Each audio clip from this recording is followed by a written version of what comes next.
Autant il y a de représentations de Jésus, autant il y a de conceptions différentes de qui il est vraiment. À travers tout ce fouillis, qui est le vrai Jésus?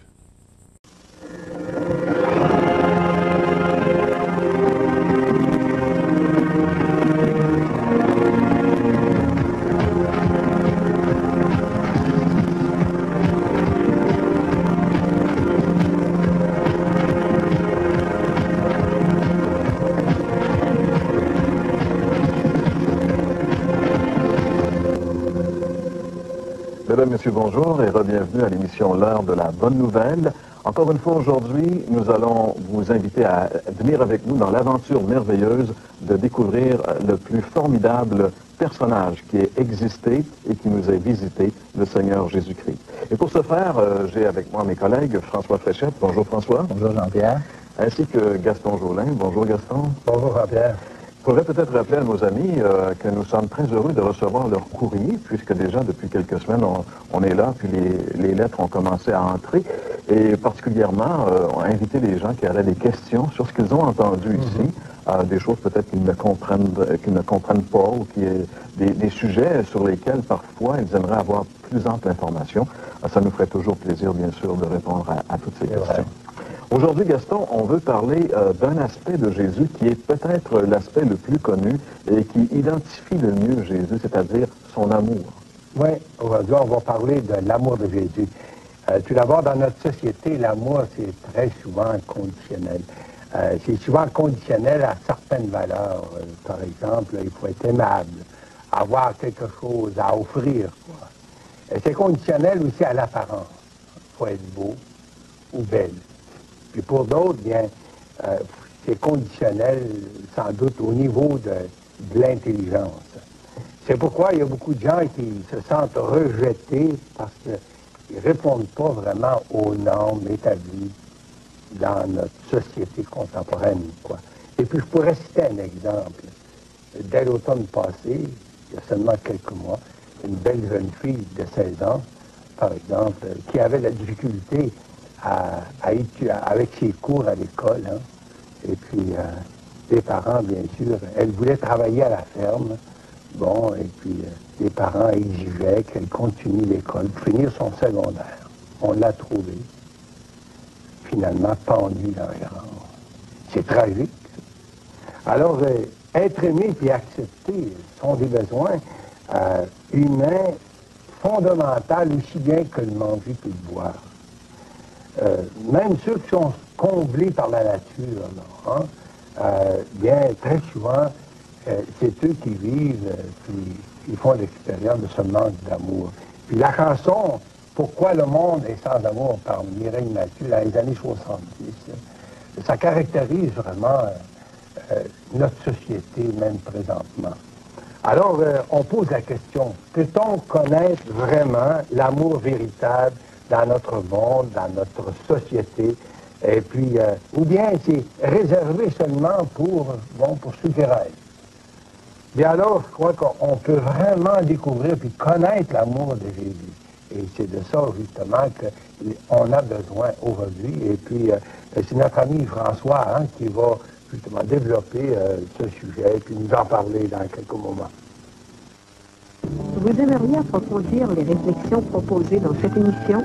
L'heure de la bonne nouvelle vous offre gratuitement un exemplaire du Nouveau Testament, Bonne Nouvelle aujourd'hui, ainsi que le livre Si Dieu existe de Wolfgang Jung. En plus, un calendrier de réflexion quotidienne. Pour recevoir le tout, écrivez-nous et faites-nous part de vos commentaires. L'heure de la bonne nouvelle, casier postal 1054, Sherbrooke, J1H 5L3. En effet, l'amour de Dieu, l'amour de Jésus est loin d'être conditionnel. Elle est vraiment inconditionnelle. Et il y a une chanson qui dit, Jean-Pierre puis Gaston, tout le monde veut que tout le monde l'aime, mais personne aime tout le monde. Et j'ai trouvé que cette pensée était tout à fait juste de l'auteur. Les relations entre les humains sont caractérisées par le manque d'amour. C'est ce qui engendre dans notre monde, c'est autant de violence, tant de conflits. On a les gens, par exemple, les familles, les parents et les enfants. Combien de manque d'amour ont fait en sorte que les relations ont été brisées, les maris, les femmes, entre eux, se tiraillent, se brisent, se défont, se démolissent. Les voisins, voisines, combien de personnes, des fois, sont en mauvaise relation avec un voisin immédiat. Ça fait 20 ans que la personne reste à côté. Toutes sortes de choses comme ça. On voit que le monde est sans amour, comme Gaston citait tantôt à propos de cette chanson de Mireille Mathieu. L'être humain, en fait, est incapable d'aimer comme Dieu nous aime.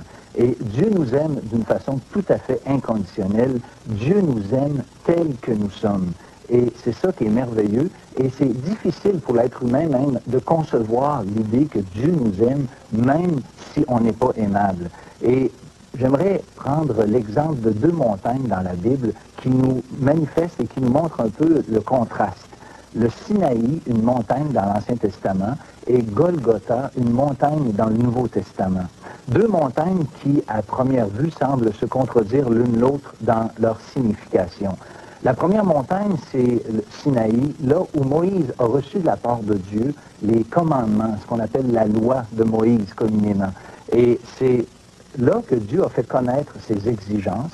Et de par ces 10 commandements de la loi, on voit que l'homme est condamné et incapable de plaire à Dieu. Si on prend le premier, si on prend le deuxième, on s'aperçoit que d'une façon ou d'une autre, personne ne peut dire que j'ai jamais failli devant cette sainte exigence de Dieu.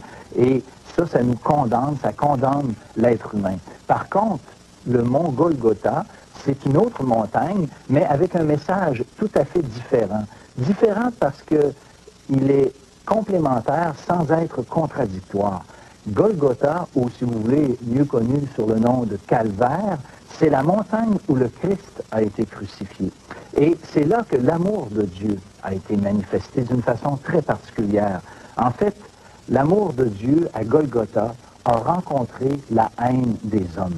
C'est ce qui s'est passé lorsque le Christ a été rejeté des hommes et crucifié sur cette croix du Calvaire. Mais pourquoi les deux montagnes sont complémentaires plutôt que contradictoires? C'est parce qu'au Calvaire, c'est là qu'à la fois se sont rencontrées les saintes exigences de Dieu et l'amour de Dieu, et qui a fait en sorte que Christ sur la croix a satisfait cette sainteté de Dieu qui demandait que le pécheur soit puni, et a satisfait aussi à la fois l'amour de Dieu qui voulait venir vers le pécheur que nous sommes. Et c'est pour cette raison, et j'aimerais qu'on lise un beau texte de la parole de Dieu dans le livre d'Ésaïe au chapitre 53 et au verset 6. Nous étions tous errants comme des brebis. Chacun suivait sa propre voie. Et l'Éternel a fait retomber sur lui l'iniquité de nous tous. Un peu plus loin dans le même chapitre, on lit ceci au verset 10. Il a plu à l'Éternel de le briser par la souffrance après avoir livré sa vie en sacrifice pour le péché. De cette façon, Dieu pouvait être juste tout en déclarant ou en recevant dans sa présence un homme qui était injuste, sans pour autant devenir lui-même injuste et malhonnête face à ça. Et il y a un verset du Nouveau Testament que j'aimerais qu'on lise ensemble. C'est un verset, en fait, d'une version français courant, un verset qui, dans les versions classiques, est un peu plus difficile à comprendre, mais le français courant rend très bien les vérités que je viens d'énoncer. Et on va le lire ensemble. C'est dans Romains, chapitre 3, verset 23 jusqu'au verset 25. Mais Dieu, dans sa bonté, les rend justes à ses yeux, gratuitement par Jésus-Christ qui les délivre du péché. Dieu l'a offert en sacrifice afin que, par sa mort, le Christ obtienne le pardon des péchés en faveur des hommes qui croient en lui. Dieu a voulu montrer ainsi comment il était juste. Autrefois, il avait patienté et laissé impunis les péchés des hommes.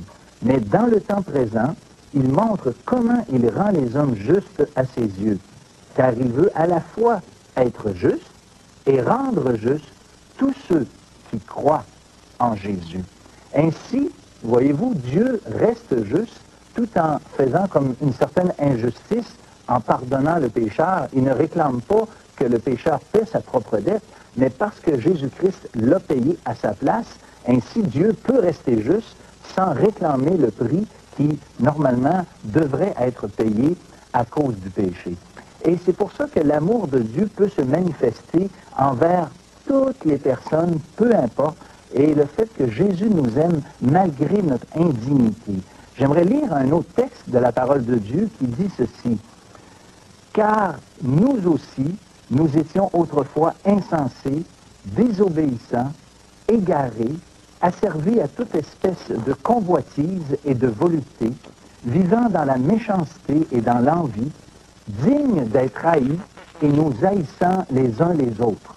Mais lorsque la bonté de Dieu, notre Sauveur, et son amour pour les hommes ont été manifestés, il nous a sauvés, non à cause des œuvres de justice que nous aurions faites, mais selon sa miséricorde. » Voyez-vous, Dieu nous aime et est capable de déployer, de manifester son amour en allant, j'allais dire, récupérer le pécheur sans être pour autant injuste, parce que cet amour-là nous aime malgré notre indignité, parce qu'on pourrait dire, Dieu est capable de nous rendre dignes par ses propres moyens. C'est ça qui fait la différence. Le Seigneur nous aime aussi malgré notre faiblesse. Un autre verset de la parole de Dieu, dans l'Épître aux Romains, chapitre 5, au verset 6, dit ceci. « Car lorsque nous étions encore sans force, Christ, au temps marqué, est mort pour des impies. » Voyez-vous, lorsque nous étions encore sans force, Christ est mort pour des impies. Et ça, c'est quelque chose, j'aime moi à penser que lorsque j'étais encore rebelle, lorsque d'une certaine façon, mon poing s'élevait contre Dieu pour questionner Dieu par rapport à certaines choses, eh bien, pendant ce même temps, on peut dire, Christ m'aimait. Même au point que c'est lui que, lorsqu'il était sur la croix, il a prié pour ceux qui étaient en train de le crucifier. « Père, dit-il, pardonne-leur, car ils ne savent ce qu'ils font. » Bien, j'étais. Chacun d'entre nous et tous ceux qui nous écoutent, vous êtes parmi ces gens que Christ aimait lorsqu'il était en train de se faire crucifier par les hommes. Est-ce que, François, lorsque le Seigneur dit « il n'y a pas de plus grand amour que de donner sa vie pour ses amis ».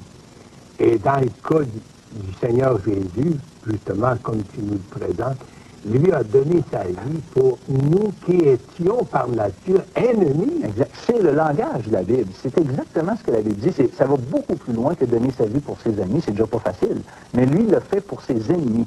Et le Seigneur nous aime, justement, malgré nos manquements. Et qui d'entre nous n'ont pas des manquements, des choses à se reprocher dans leur vie? Et je suis venu, dit-il, appeler des pécheurs et non des justes. Et ça, c'est à tous ceux qui se pensent corrects, tous ceux qui se pensent des bonnes personnes, bien, malheureusement, on peut dire, Bible en main, que le Seigneur Jésus n'est pas venu pour eux, parce qu'il est venu pour des pécheurs, il n'est pas venu pour des justes, justement. Et c'est comme ça que, par contre, on peut dire, si vous savez, si quelqu'un reconnaît devant Dieu qu'il est un pécheur, eh bien, à ce moment-là, il peut dire, oui, Christ est venu vers moi, est venu pour moi, il m'a aimé, moi, tel que je suis. Et ça, c'est quelque chose de formidable. On peut dire même que le Seigneur nous aime malgré notre indifférence, malgré le fait qu'on ne se préoccupait pas de lui. C'est marqué, personne ne le cherche, personne cherche Dieu, nul n'est intelligent. Par contre, Dieu se laisse trouver par des gens qui ne le cherchent pas. Dieu, des fois, travaille d'une façon sans que quelqu'un le cherche, et à un moment donné, Dieu se révèle à travers sa parole, peut-être à travers un ami, toutes sortes de façons, Dieu parle. On peut dire aussi que Dieu nous aime malgré notre vie gâchée. Et combien de personnes ont leur vie complètement, j'aime à dire, hypothéquée, poquée, des vies qui sont déjà, même s'ils ne sont pas vieilles, ces vies-là, des vies complètement gâchées, ruinées par toutes sortes de choses. Eh bien, l'histoire, dans la Bible, on nous raconte l'histoire de deux bandits qui étaient crucifiés avec le Seigneur. Et eux, c'est vrai que leur vie était gâchée, parce qu'eux avaient fini, eux étaient vraiment dans le trouble, parce qu'ils étaient les deux, à juste titre, condamnés à mort. Et ça, c'est intéressant. Et ces gens-là, eh bien, Dieu les a pris, le Seigneur Jésus leur a parlé, et ces deux hommes condamnés à mort, un des deux a reconnu sa culpabilité et a cru dans la personne qui était à côté de lui, le Seigneur Jésus, et le reconnu comme étant son sauveur. Si votre vie est gâchée, si votre vie est comme ce larron, à sa limite extrême de l'erreur, Christ vous aime maintenant, comme il a aimé cet homme lorsqu'il était sur la croix. Et ça, c'est quelque chose, on a de la misère à réaliser, à comprendre, et pire encore, à croire que ça se peut que Dieu m'aime maintenant pour rien.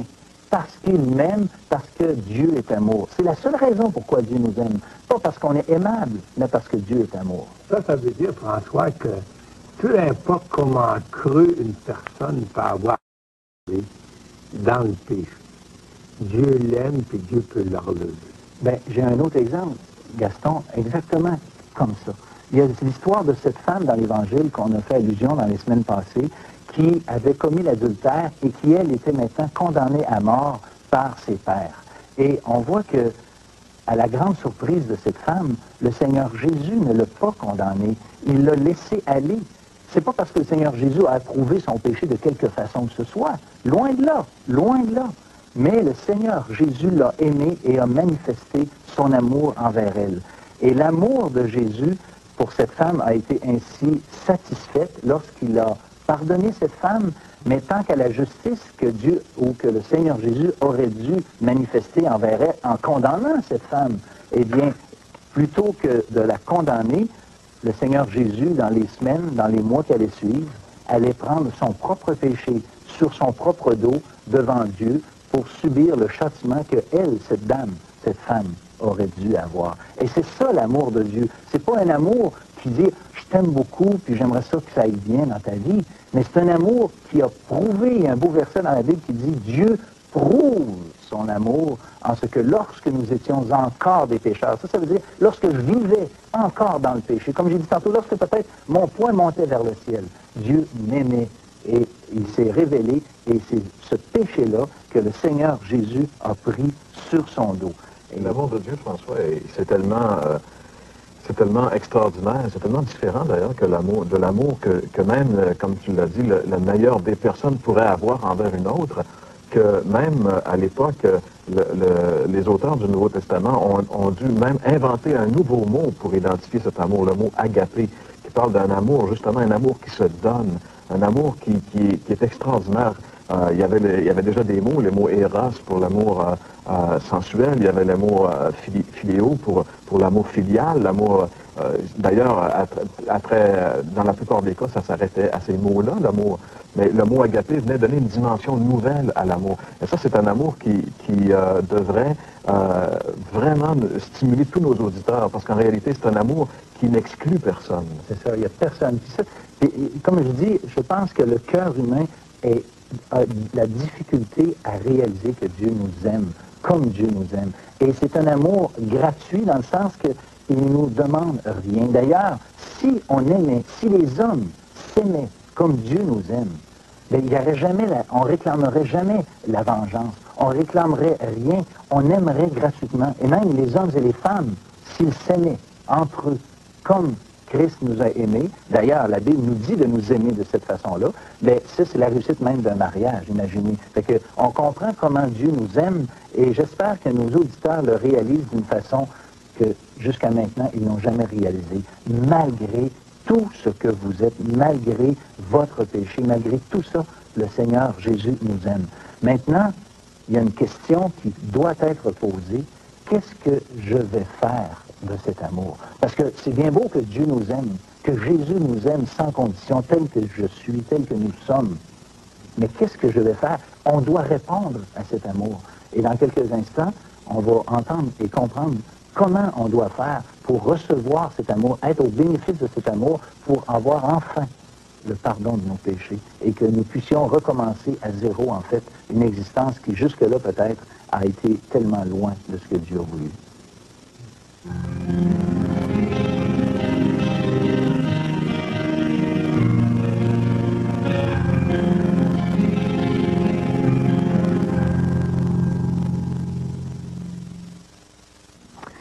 Oui, comme François vient de nous le dire, la Bible nous dit clairement que Dieu nous aime.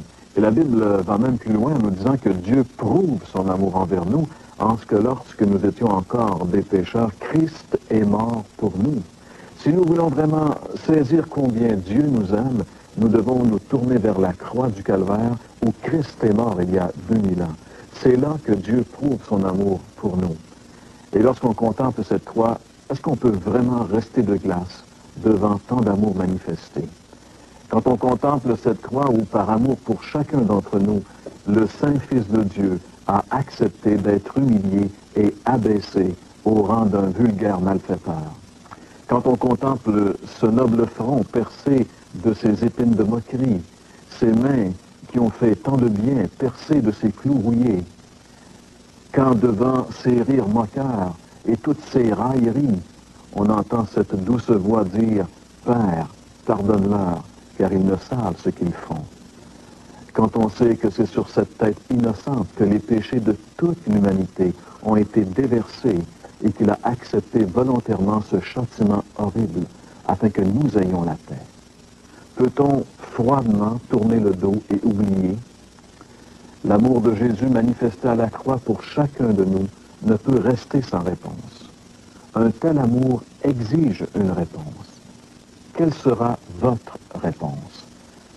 Vous savez, ne pas répondre à l'amour de Jésus pour nous, c'est tout simplement lui dire non. Pourquoi ne pas lui dire oui et venir à Jésus maintenant? Pourquoi ne pas expérimenter cet amour que Dieu a pour vous? Peut-être vous allez dire comment faire. C'est très simple. Premièrement, vous devez reconnaître que vous êtes pécheurs. La Bible dit tous ont péché et sont privés de la gloire de Dieu. Nous sommes tous des rebelles. Nous avons tous tourné le dos à Dieu. Mais la repentance, c'est de reconnaître ce fait et de vouloir changer les choses. C'est le premier pas pour vraiment connaître l'amour de Dieu. Deuxièmement, il nous faut croire que Dieu nous aime. La Bible dit, Dieu a tant aimé le monde qu'il a donné son Fils unique afin que quiconque croit en lui ne périsse pas, mais qu'il ait la vie éternelle. Savez-vous que Dieu vous a tellement aimé qu'il a donné son propre Fils pour vous? Christ est mort sur la croix pour vous personnellement. Dieu a payé le prix de son Fils parce qu'il vous aime. Et finalement, le recevoir comme votre sauveur personnel. La Bible dit, Jésus dit, je suis à la porte et je frappe. Si quelqu'un entend ma voix et ouvre la porte, j'entrerai et je souperai avec lui. Jésus, plus que n'importe qui dans le monde, aimerait entrer chez toi et faire sa demeure chez toi. Pourquoi ne pas l'inviter dans une simple prière? Lui dire, Seigneur Jésus, je reconnais que je suis pécheur.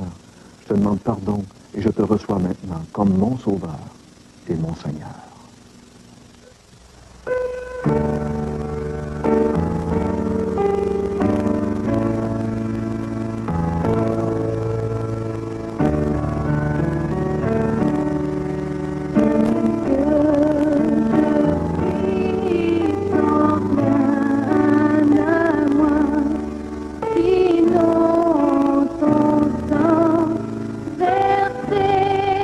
Pour moi,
Merci beaucoup Stéphanie. Ton grand amour a tout pardonné sans retour. Voilà ce que le grand amour de Dieu a fait en envoyant Christ mourir sur la croix pour chaque pécheur que nous sommes. Et voilà aussi ce à quoi nous devons répondre. Avez-vous dit oui à cet amour? Sinon, faites-le pendant qu'il en est temps, mes chers amis. Et la Bible dit que c'est maintenant, c'est aujourd'hui le jour du salut. C'est maintenant que nous devons répondre à l'amour que Dieu a manifesté à notre égard en la personne de son Fils, le Seigneur Jésus-Christ, le vrai Jésus. Si vous voulez nous rencontrer, il y a François qui va être dans la région de Sherbrooke prochainement. François? Oui, samedi, le 12 février prochain, Jean-Pierre, dans la région de Sherbrooke. Je serai là. Il faut téléphoner au numéro de téléphone qui va apparaître tout à l'heure à l'écran pour avoir les détails de cette rencontre, le lieu, l'heure exactement, s'il vous plaît. OK, merci beaucoup. Merci bien, Gaston, également, d'avoir été avec nous pour cette émission. On se donne rendez-vous la semaine prochaine à la même heure. Et entre-temps, on vous invite également à nous écrire à l'adresse qui va apparaître à l'écran dans quelques instants.